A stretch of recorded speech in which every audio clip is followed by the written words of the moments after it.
India is the third largest and biggest startup ecosystem in the world.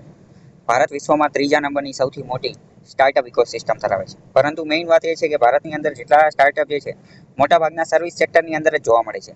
કારણ કે agriculture સેક્ટરમાં એનો વ્યાપ ખૂબ જ ઓછો છે. એગ્રીકલ્ચર સેક્ટરમાં સ્ટાર્ટઅપનું પ્રમાણ માત્ર અને માત્ર 5% જ છે.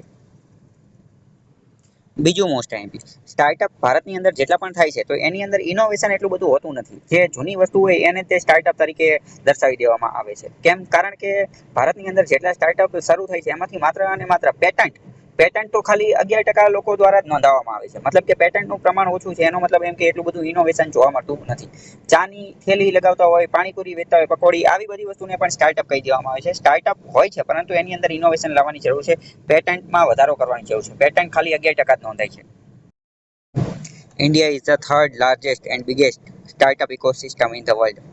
ભારત વિશ્વમાં ત્રીજા નંબરની સૌથી મોટી સ્ટાર્ટઅપ ઇકોસિસ્ટમ ધરાવે છે. પરંતુ મેઇન વાત એ છે કે ભારતની અંદર જેટલા સ્ટાર્ટઅપ જે છે મોટાભાગના સર્વિસ સેક્ટરની અંદર જ જોવા મળે છે. કારણ કે એગ્રીકલ્ચર સેક્ટરમાં એનો વ્યાપ ખૂબ જ ઓછો છે. એગ્રીકલ્ચર સેક્ટરમાં સ્ટાર્ટઅપનું પ્રમાણ માત્ર અને માત્ર 5% જ છે.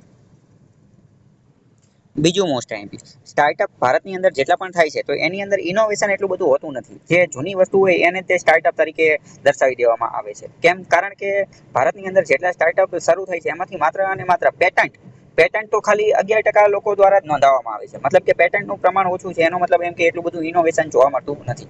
ચાની થેલી લગાવતા હોય, પાણીપુરી વેચતા હોય, પકોડી, આવી બધી વસ્તુને પણ સ્ટાર્ટઅપ કહી દેવામાં આવે છે. સ્ટાર્ટઅપ હોય છે પરંતુ એની અંદર ઇનોવેશન લાવવાની જરૂર છે. પેટન્ટમાં વધારો કરવાની જરૂર છે. પેટન્ટ ખાલી 11% જ નોંધાય છે.